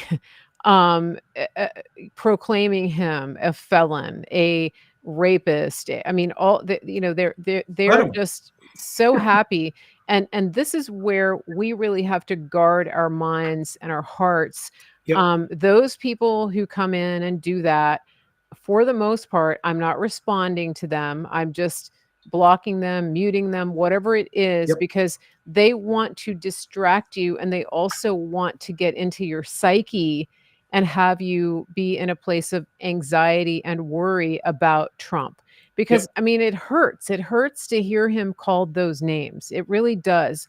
We take it personally because, a lot of us care so much about him. And so, it's like, you insult him, you insult me and all of the people that I care about. And so that's exactly what they want is for you to take it personally and to internalize it and then even get to the point where you react violently, whether it's with words or physically violence. And so you have to resist. This is something they started doing in the 2016 election. In the physical realm, it's called bird dogging, where they try to egg you on. They have plants. They plant people in a crowd to try to uh, ex, ex, to elicit a response. And Agent typically provocateurs. yes, provocateurs, they want to elicit a violent response. They want to get you arguing on social media. They want to get you mass reported and banned off of these platforms because of your words. And so literally just talk to the hand, ignore them. That's what you need to do. Don't get into a back and forth with them. They know not some of them are just doing it out of ignorance, but some of them are specifically sent as provocateurs. Do not fall for that trap, okay? Just go take a walk, touch some grass, look at the sky, and don't let them get into your head. Every time something like this happens, anytime there's a news event that looks like it could be spun as a very bad day for America First, you can be guaranteed on social media they're going to release the trolls. Yeah. And Little Soros literally went on Twitter and said, we need to continually repeat the idea that Trump is a convicted felon. We need to repeat it over and over again because the more we repeat it, the more it becomes true in the minds of our enemies. Little Yeah. Soros is literally telling the world this is psychological warfare and they need to try to demoralize us and Mhm. just beat this drum that Trump is a felon. Trump is a felon. Yeah. And so they'll come into the Telegram channels, they'll come in on Twitter and Facebook and YouTube, and they'll start trolling like crazy. And Soros is the one who's paying them, by the Mhm. way, to go out there and mess with your feelings. So, like Mary said, block them, mute them, do not engage with them, keep Mhm. on going, and just ignore these morons. Don't take the bait. Do not get into arguments. You're not going to convince them because they're on a mission. And, Yes. and anyone who tells you that it's time for us to take action against the regime, come on, guys, we need to get our guns and get it. That person is probably a Fed trying to get you to do something stupid. Yeah. Just like, don't take the bait. Just use Also, common sense and be yeah. cool. And Also, we need to address the black pillars. So there are yeah, people, supposed conservatives. Some of them are Con Inc. Some of them are just big, big conservative accounts. We talked a little bit about this. They are often the ringleaders of sort of the doom porn of, we have to take action, we have to fight back. This is horrible. Trump is going to get killed in jail. Like, a lot of them are supposed conservative accounts that are ginning up fear and panic. So just be aware, and if you're a Christian, just stop for a second and ask, is this a message of peace? Do I have reassurance from listening to this message, or am I feeling a sense of panic rising up from hearing this? Because remember, it's the enemy who comes to steal, kill, and destroy, to steal your peace, to kill your peace, to kill your joy, to destroy that. Jesus is himself the Prince of Peace. So just ask yourself, where am I going when I read or listen to this? If it is the opposite of peace, then take it out of your feed, take it out of your consciousness, because, God's got this. I'm not saying sit back and do nothing. I'm saying understand how you might be emotionally manipulated through this and make a choice to walk away from that and not engage with that. I So, have I have a kind of an important principle I want some people to think sure. about. Yeah. If you are the personality temperament, the kind of person who has strong negative reactions, emotional reactions to these kind of events, you should seriously consider taking yourself off of social media when these events happen. Take a couple of days off and just shut down social media, leave your phone in the bedroom, and don't get on social media and keep scrolling and scrolling and scrolling, going further and further into despair and hopelessness and whatever other emotion you're going through. There are some people who are just very sensitive to this kind of stuff. It affects them very deeply. And if you're one of those people, just consider taking a break from social media and just, getting away from it all. And that's not my temperament.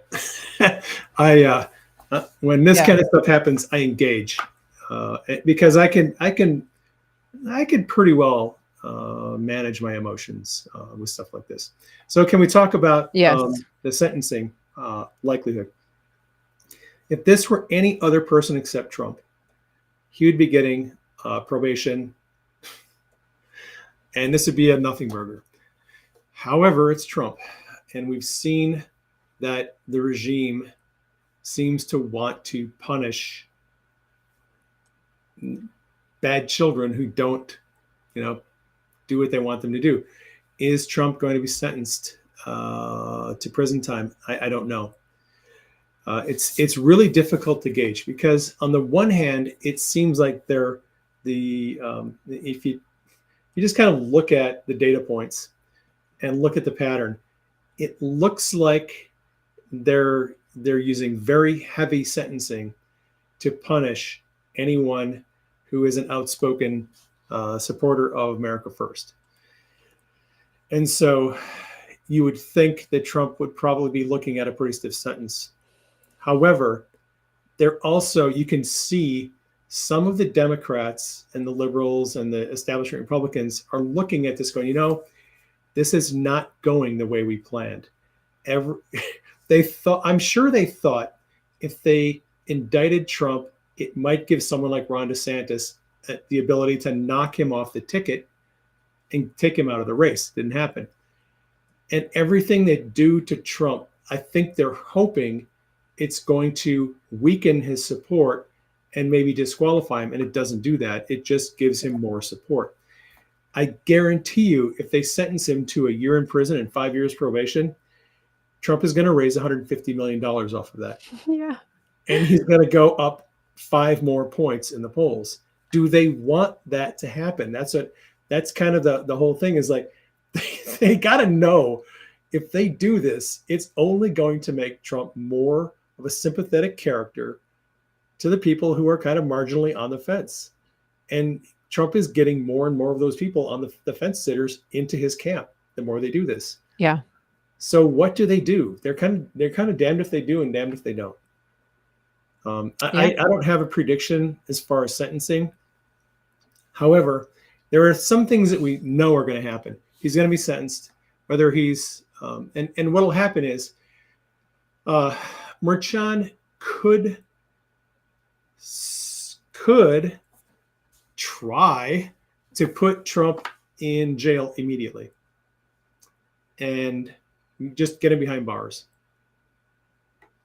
I think that would be a huge miscalculation if they tried to do that. But I'm not putting anything past these people because they really are kind of desperate, and desperate people do stupid things. So if Trump is sentenced to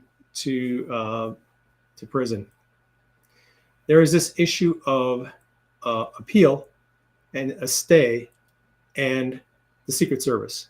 So Trump is going to immediately request, if he's sentenced to time in prison, he's going to immediately go to the state appellate court and file for a stay of the sentencing pending appeal. And any normal person who went through what Trump has gone through, who has such solid grounds for an appeal and is likely going to be reversed, the trial court judge is going to be reversed on appeal, the appellate court would say, yeah, we're going to issue a stay. Because what the courts don't want is they, and generally this is for someone who's sentenced to less than a year in prison. What the courts don't want is someone to go to prison and serve prison time on a charge that is likely going to be overturned, because that is perceived as unjust by the public, and the courts don't want to be perceived as unjust. So if the appellant looks like they have a very strong case on appeal, the appeals court will normally issue the stay, which means they don't have to serve the prison time right away until the appeal has been heard. So it's very likely, if Trump is sentenced to prison, he's going to immediately request a stay at the appellate court level. If the appeals court, if they have a brain cell, they should issue the stay and prevent Trump from going to prison. They should take the appeal and look at it, but they may not. We don't know. I think there's a strong chance they will.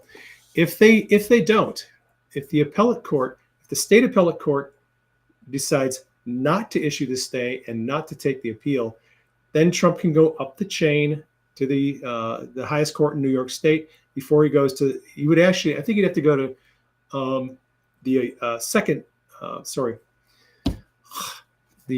Circuit Court of Appeals, and then it would go to Supreme Court.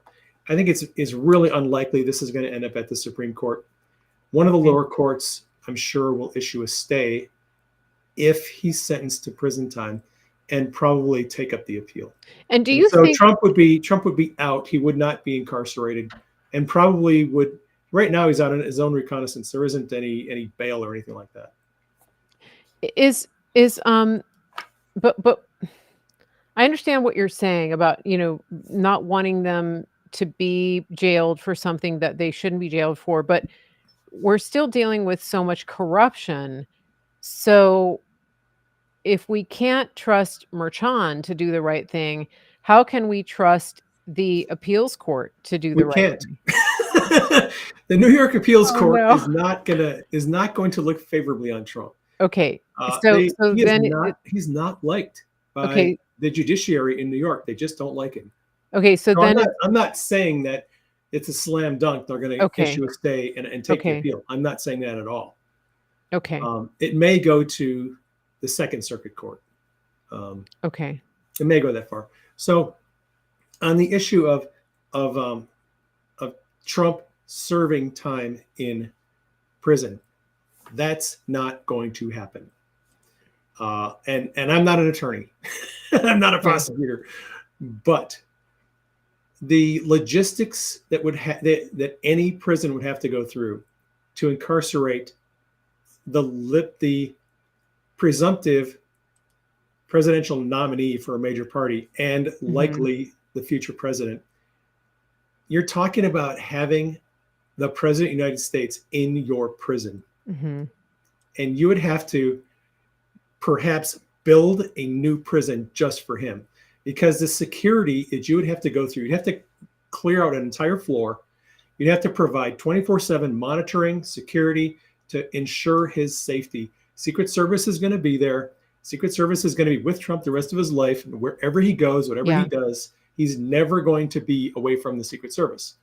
So, so the logistics of getting Trump in a prison cell is really, really difficult. Now, Trump may push to get himself in a cell just for the photo opportunity I because he can merchandise the hell out of that if he ends up in a prison cell. I was gonna say, the other thing is, Trump would have Scott Presler in there, getting everybody registered to vote. Um, and Yes, he he would would. I mean, and there would be I mean, here's the thing that the people who don't take the time to understand the truth about Trump don't know what a well-liked guy he is, especially just around regular people. He And would I be mean, he would be the most well-liked person on a cell block if he was in yeah, regular he detention, yeah, confinement. Everyone every would love him. everybody would love him. I mean, he would have everybody defending him. I mean, everybody would have his back. Yeah. So, gosh, we've got an issue on Rumble right now. I've got to stop for a second. To my Rumble chat, thank you for your patience. Ever since we talked about psychological warfare and crazy leftists, is we have been just bombarded with nasty trolls in the chat on Rumble. So I'm doing the best I can. If you see me not looking straight at the camera while Dave is It's because you're talking, blocking trolls. it's That's because fine. I'm blocking trolls. So That's so cool. please, guys, be patient here. Hey, We're doing the best we can. we're over the target. That means that we are right where we need to be, and the people that are running these troll farms don't want they don't want the truth to get out, and so they've loosed the trolls. Hey, Mary, why Um, don't you block trolls for a minute? And I'm going to give people a little discussion about the Secret Service and Trump being in prison. Perfect. So Okay. we know that um, the the logistics and the contingencies are being worked out in advance on the possibility that Trump is going to be sentenced to time in prison. First of all, I should say this: there is nothing in the Constitution that prevents a convicted felon from running for president and being elected to the office of president. Trump absolutely can run for president and be elected and serve as president as a convicted felon. He can serve from a jail cell if he wanted to, if he had to. The only constitutional provisions that for someone to be a president is they need to be a U.S. citizen, they need to be 35 years of age, and they need to have not participated on the side of the Confederate Army during the Civil War. Those are the only three qualifications to be president. It says nothing about being a convicted felon, so don't worry. The conviction does not prevent him from serving as president. It's not an issue. Good. The issue is more if the deep state goes full court press and if they try to get Trump incarcerated. There's this, now we get into this very deep 3D chess thing where does Trump actually want to be incarcerated? Does Trump want the publicity? And, the mugshot being booked was one thing. Photos and video of Trump in a prison cell is a completely another level of holy moly, where the hell is our country at? Yeah. Yeah. Um, so with respect to the Secret Service, you have to just realize the Secret Service is their charter is they have to uh, guarantee, they have to make sure their the president, the former presidents that they oversee, are kept safe and are not going to be injured or hurt. That's what they do. If I would not be surprised at all if the Secret Service is already working out a way that if Trump is going to be ordered to be detained, that it would be home detention at Mar-a-Lago under the watchful eye of the Secret Service. And if I was running the Secret Service off, that's what I would do. I would say, look, you're gonna put my man behind bars. We're gonna do home detention. We'll put a little ankle bracelet on him if you want us to, but I don't think the Secret Service could allow him to go into a regular detention facility. It's just there's just too many issues. They couldn't even keep Epstein alive. The video cam broke down the night that Epstein supposedly killed himself. It broke down. Yeah. Right. Like, how many people have been killed in New York state penitentiaries? I can't even count. I don't think there's any way Secret Service is going to let Trump go anywhere near a detention facility in New York. It's not going to happen. Yeah, and it's funny because oh, hold on a second. Goodness, they're just crazy over there. All right.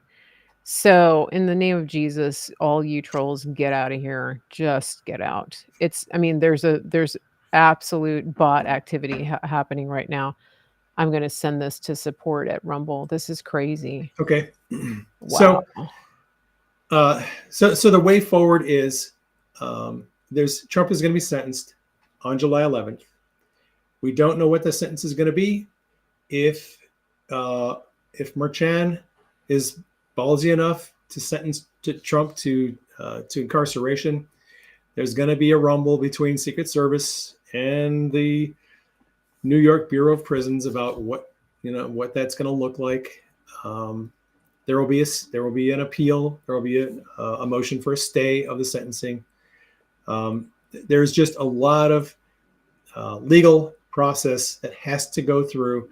Like I said, it'll first just start working its way up the chain until somebody with some functioning brain cells issues a stay on the sentence and takes up the appeal. Like I said, I think Trump has a very good case for appeal. And then there's this issue of the election. What happens come November? Will we have an election? Yeah, that's the other thing. General Flynn keeps saying. General Flynn says, like, every time I'm because I'm on these group calls with him, and he says it every time. He's like, so if we have an election, I'm with him.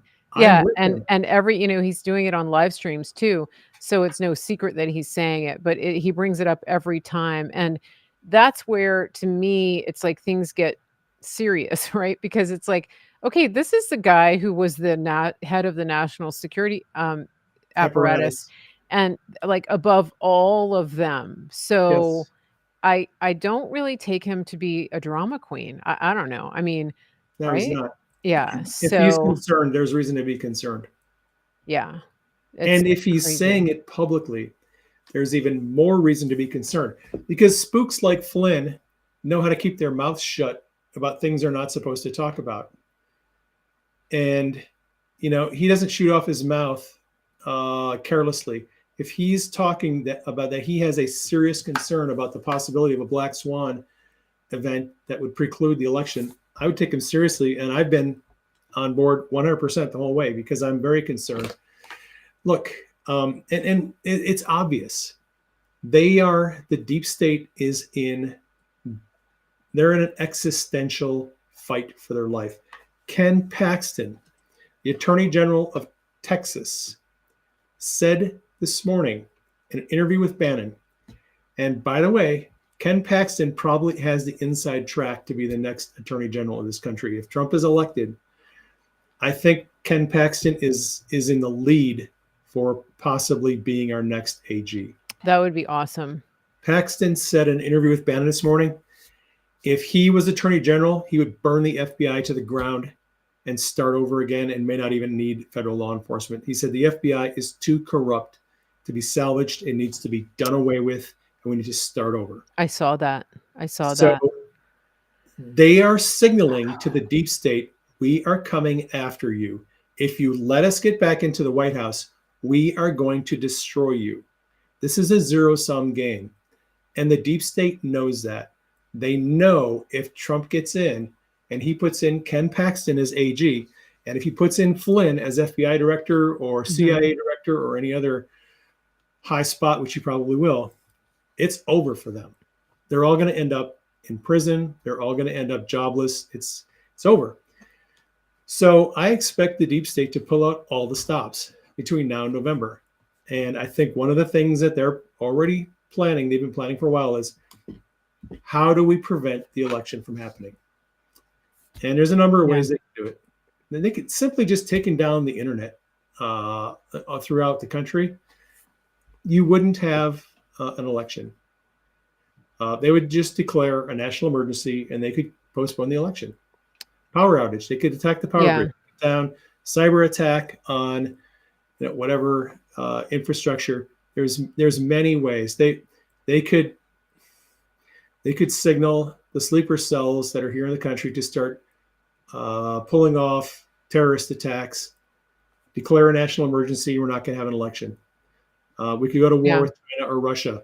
National emergency. We're not going to have an election. There's a lot of different ways that they could do it. And I'm as concerned as Flynn that we may not have an election in November. And I think this is a good time to explain when you talk about like a national emergency, a terror attack, things like this. This is a good time to explain what a false flag is, because this is a good example where an incident is either planned and instigated. It's a real incident, but can you explain it? Because people think that a false flag means that something is staged like a movie set and that it's all actors, but that's not what it is. Yeah. And when we talk about these things, there's a couple of different terms that we use, one of which is a hoax.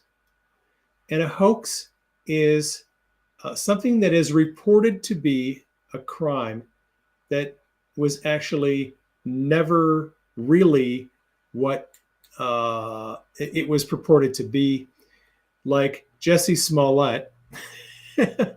Jesse Smollett and his claim that he went to this neighborhood and he got attacked by a bunch of white guys and they threatened to hang him and all this other stuff. That was a hoax because the things that Jesse Smollett happened never happened. Okay. That's a hoax. A hoax is an event that is claimed to have happened for a certain purpose that never actually happened. That's a hoax. A false flag is an actual event that happens that is perceived to have been caused by one party when it was actually caused by another party. Right. So I'm going to make up a fictitious event because I don't want to trigger people. So let's say that the CIA gets together. Oh, you know what? I'll use a real one. The kidnapping of Gretchen Whitmer plot, right? The Fed napping.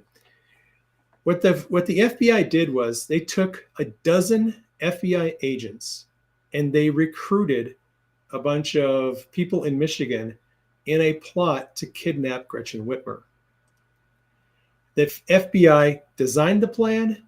They put it into operation. They recruited the people. They funded everything. They ran the operation from start to finish and just got a couple of yokels who didn't know any better to agree to kidnap Gretchen Whitmer. All right. Now, what turned out was when these guys went to court and were charged, they were exonerated and found innocent because the entire thing was exposed to be as an FBI plot from the beginning. It was an entrapment. Right. That's an example of a false flag. An actual plan is developing, but it's not being planned by the people that they tell us were the ones who planned it. So,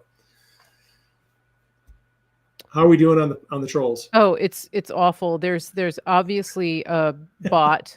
All right. It's bot activity. So as soon as I click one out, another one comes in, but they're repeating the same messages over and over. I just Okay. wrote to Okay. support. Well, I don't want to blow up the live stream with too much attention on the bots because I prefer to ignore trolls. Yeah. So as we move toward the November election, Yep. it's Keep talking. possible we may see things like false flags happening, where the intelligence agencies start to activate what are called sleeper cells. What is a sleeper cell? The sleeper cell is a group of people that mingle into society. They kind of they blend into society and appear to be normal, everyday, average people, but they're not. They're actually people who have sent in to a community as agents of chaos and destruction. And when they're given a signal to activate, they then start creating terrorist events, bombings, murders, attacks, civil unrest, rioting. They become active and start all of these activities when they're given a signal. And a good example of this is the pro-Hamas demonstrations that happened a couple of months ago. Those people, whether you know it or not, are sleeper cells. They were given a signal, and they all at the same time went active on all these campuses around the country to foment rioting, civil unrest, and protest to achieve a certain purpose. And the purpose was not what we were told it was. They claim that they were protesting in support of the Palestinians who are victims of a genocide, when in fact they were actually trying to pull off a color revolution here in this country to overthrow the government. And we're going to see more of that in the future. It happened in 2020 when Trump was in the White House. During May and June and July of 2020, the summer of mostly peaceful protests, where the protesters literally threatened to remove Trump physically from the White House. Those people are sleeper cells. They were climbing the White House fence. They got over the White House fence and they came onto the lawn and they were about to get shot if they went any further. Yeah. We're going to see more of that stuff in the future Yeah. as this whole thing spins further down the rabbit hole. But just be aware of things like false flags, sleeper cells, color Yeah. revolutions. These are all things that you're going to be seeing happening, and don't be bewildered and don't be fooled at who's behind them. Yeah. George Soros is behind most of it. I thought it was really good how the campus demonstrations, the pro terrorist demonstrations were completely shut down when the college students started mocking and ridiculing them. That was so perfect. It was like, Frat boys for the win. "Oh, we didn't get the traction we wanted." Have you guys noticed they're not happening? They're like they're done. They For packed up now. and went home. Yeah. For now. They'll be Yeah. back. Yeah. But I thought that was really it was Yeah. very My telling. concern is that if they have the election and if Trump is elected in November, those sleeper cells are going to be activated again, and it's going to be their job to create rioting and chaos and pandemonium between the election and the inauguration and try to prevent the inauguration. And then if Trump is inaugurated, there'll become more of them. They'll multiply. Soros will fund more of them and just try to make it Yeah. impossible for Trump to govern if he gets into the White House. Yeah. We have not seen the end of this stuff. It's crazy. But, I think as hard as it is to deal with, I mean, I know you don't want to focus on the trolls, but this is actually a good um, example of what we're dealing with. Because the fact that we're experiencing this level of interference means that the stakes are really high. And they don't want this information to get out. They don't want people to be able to pay attention in the chat. They don't want us to be able to have an effective conversation about what's true and what's important. And so this is it's a type of censorship. It's a type of interference in trying to prevent the conversation from happening. And so it's to me, it's an encouraging sign in the same way that they wouldn't be sending out these agitators and provocateurs um, if there weren't anything at stake. Right. They would leave us alone. They would have left us alone, Right. right? Well, So that's how you know you're over the target, right? yeah, yeah, exactly. Yep, yep. So yeah, I mean, it's funny because the people that are in the Rumble chat, they get it. It's like we are over the target, and I'm slowing down the chat again here so to see if we can deal with this. But yeah, it's a state of panic. I mean, these people, they're taking to social media, they have coordinated messaging. Everything they're saying, these trolls is exactly the same. And so to me, it's kind of a win, right? We've never had this happen in our Rumble chat. I haven't actually needed a moderator until now. But it's all meant to distract. And so just stay the course and don't let it happen. Don't let it get you distracted. This is it's like it's kind of a win, right? It's a win. It is. It is. Well, it's part of the game of psychological warfare is, Yeah. um, and this is something I practice a lot. Full confession. I practice this every single day. I try as much as possible every day not to let people who hate me, people who oppose me, people who are trolls, to not let those people live in my head rent free. My job is to Yeah. live in their heads rent free. So when they do their live streams and their tweets and their Facebook posts and their Telegram, trolling stuff, I do everything I can to absolutely ignore them. You Yeah. will never see me responding to haters and trolls on social media. Block them, I ignore them. It drives them crazy. The more I ignore them, the more it drives them crazy. The Yeah. more they go on their live streams and podcasts and talk, crap about me. The more I know I'm being successful because I'm getting my message out to my audience without responding to them. They are talking about me in hateful language to their audience because I'm living rent free in their head. Yeah. So there is in the psychological warfare, what you want to do is you want to live rent free in the heads of your enemies. And you want to just block those morons out and don't even think about them. Just let them rant and Yeah. scream and rage and do all this stuff and just ignore them. Just block them, bless Yep. them and block them. And let them do their thing and get on with doing what is your thing, which is, putting Yeah. out positive, hopeful messages, talking about the kingdom of God, talking about, America first, Exactly. whatever your issue is. Don't let the trolls get you off track, off message. Don't let them live in your head. Yeah. Your job is to do your thing and live rent free in their heads. Yeah, it's exactly. And I think, one of the things too, I think that that is really good on X is you can mute people. So you don't even give them the satisfaction of a block. So they keep Yeah, just talking mute and them. they think that they're talking to you, right? But they're not actually talking to you. They're just talking to the air.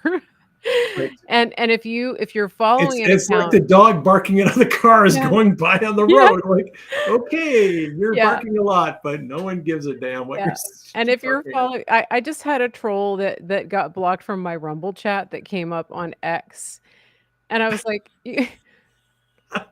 I'm gonna block you either way, but that's just how desperate they are to I mean, I'm telling you guys, it's frustrating, and I really wanna give a shout out to my Rumble audience because it's been really hard to deal with this because they're so nasty. It reminds me of the nasty trolls we used to get on Periscope.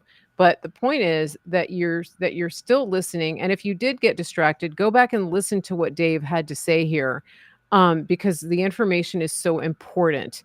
And so I think that it is really important, and I think that it's a sign that we're moving in the right direction. So, Dave, can you give us just a recap of the appeals process? Because we got a little off track there, but let's Yep. just make sure that people understand, like, what's gonna happen. We did go over that. So for Teresa on Rumble, who's trying to tell me how to run my channel, um, y y maybe t start your own live stream and see how that works out for you. Yeah. But yeah, let's just So do recap on the appeals process, yeah, sentencing and appeal. yeah. Now that the jury has rendered their verdict, uh, Trump will be sentenced July 11th.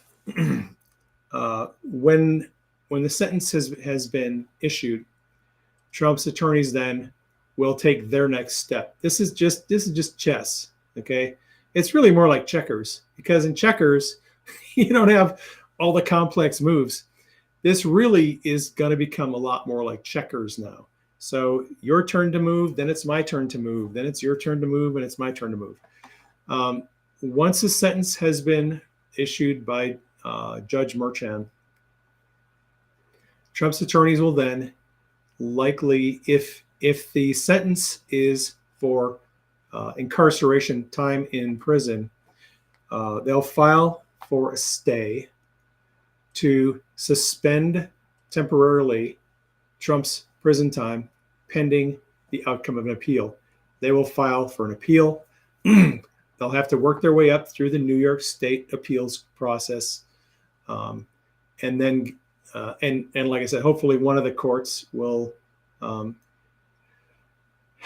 will issue, if he's sentenced to time in prison. Hopefully, one of the courts will issue a stay of the prison time pending the appeal. They'll take the appeal. They'll hear the appeal process. Very likely that this decision is going to be overturned on appeal. In fact, our friend Shipwrecked Crew actually put out a tweet where he thinks that Merchan is actually going to invalidate his own decision, his own ruling, at a later date to prevent himself from being overturned by the appellate court. Because being overturned on an appellate court on a case this big is kind of an ignominious event. And I don't know, if I were an acting judge like Juan Merchan, who is actually a family court, I think I think he has like 3 years of practice. He's a family court guy? He is, what do they call those guys? The magistrate in family court, and he's not even Oh in my the regular god. New York state court judges.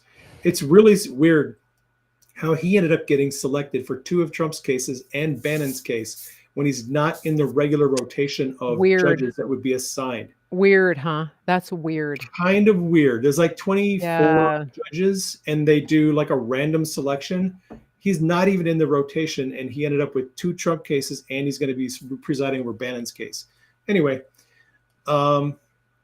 so yeah, there's plenty of road to go on this.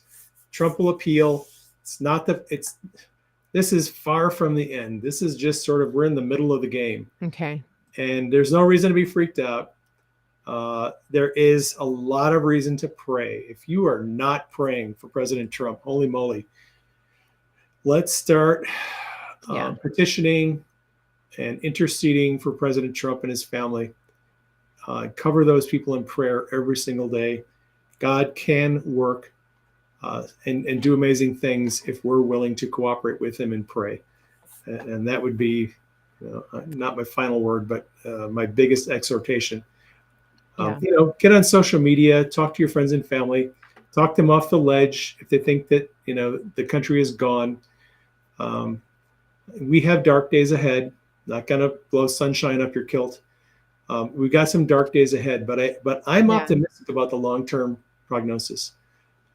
If we can make it to the election, even if they try to steal the election, they're going to have to manufacture a lot more votes this time than they did last time. And a lot of states have instituted some changes to the election system that's going to make it harder to cheat. So, Yeah. we need to not lose hope. Don't get into despair. Keep in prayer. Ask God for wisdom as to what your role is in this whole process. Just don't get down but with the headlines. This is psychological warfare at its finest. And if you focus on what God is doing, focus on the good things, throw out some memes periodically and troll some of the morons who are out there laughing about Orange Man Bad going to prison.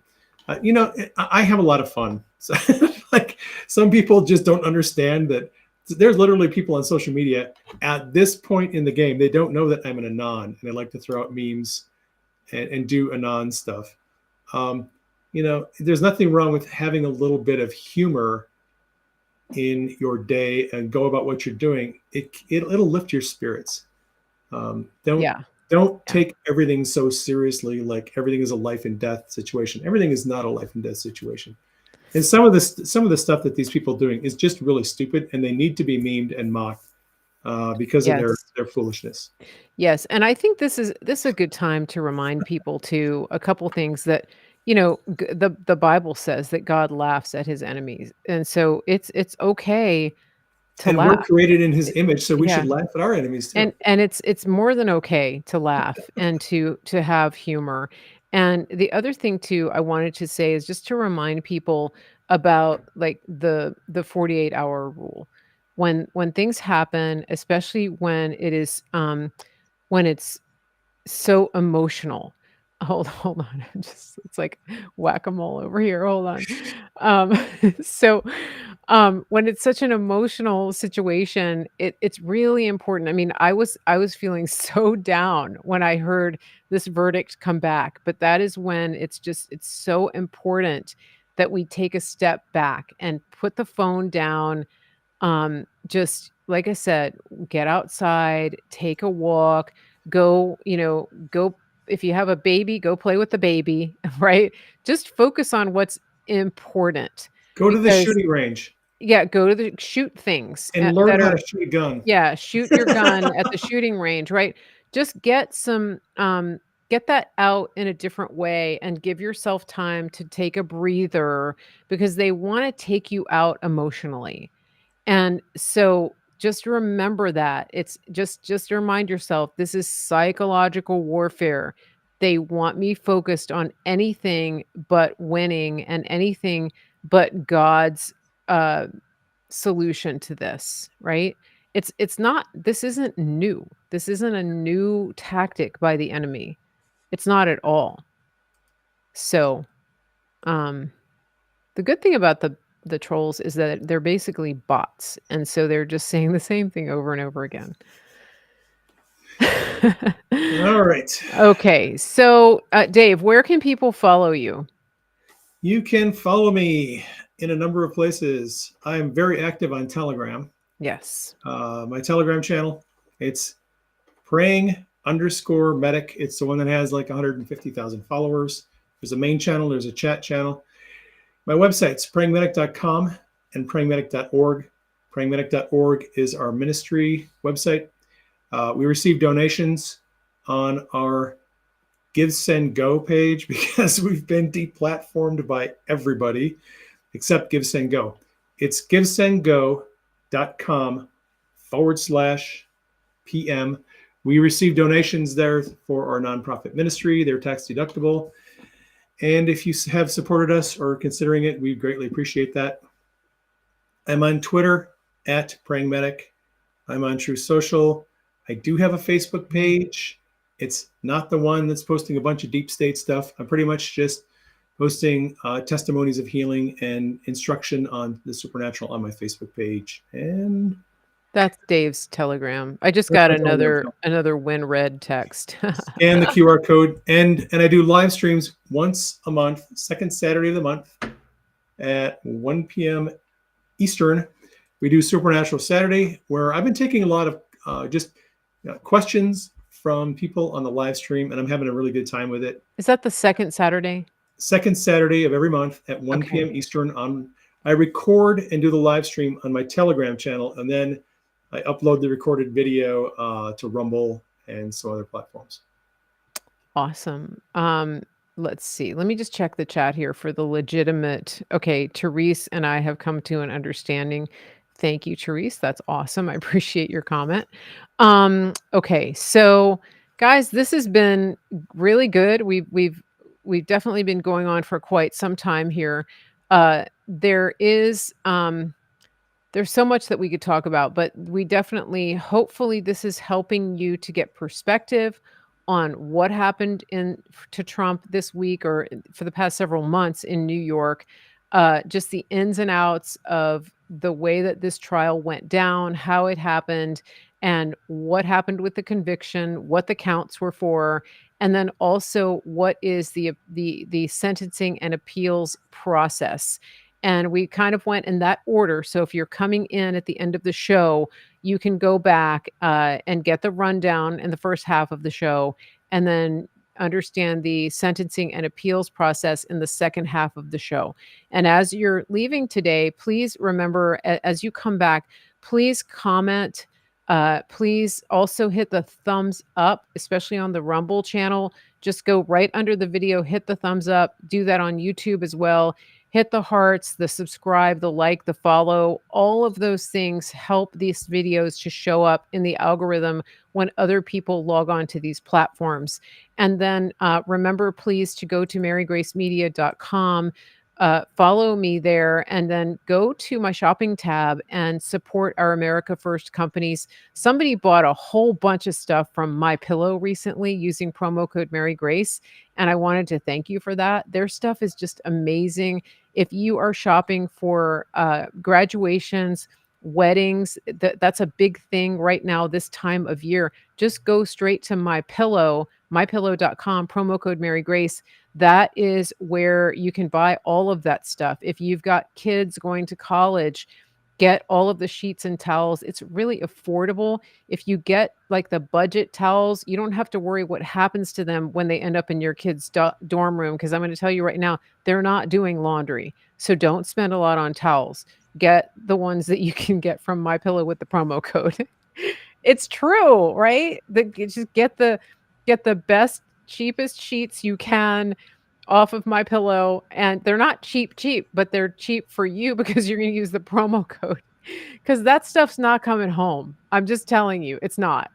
But just get it all right there. Don't go to the big box store. Get it all taken care of. Get it shipped, and you don't even have to go fight all the crowds when you take your kid to college. Just get it all from My Pillow. Get that out of the way. Okay. Am I right? I mean, they're not bringing that stuff home. And get the mattress topper, because you don't want them sleeping on that dorm mattress. I will say that. Get the mattress topper. Okay. So, anything else, Dave? Are we good here? No, I think that'll be a wrap, probably. Okay, that's awesome. Well, we I think we're done. I think we're done with the trolls. Oh, wait, we're not. Hold on. Okay, everybody have a great day.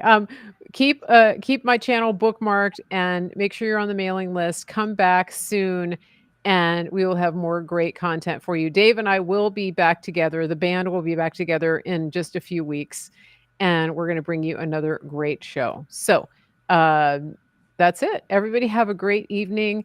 And like I said, get outside, touch some grass, look at the sky, go to the shooting range, use up some ammo, do what you need to do. Get into the Bible, pray, and just listen to God. Have a great evening. Thank you again, everybody, for all of your support here and for being here today. Thanks again, Dave Hayes, Praying Medic. Great, great show. Appreciate all of your time and input. Oh, also, Dave is going to be on the X Spaces tomorrow with Phenomenology at 4 p.m. Eastern, right?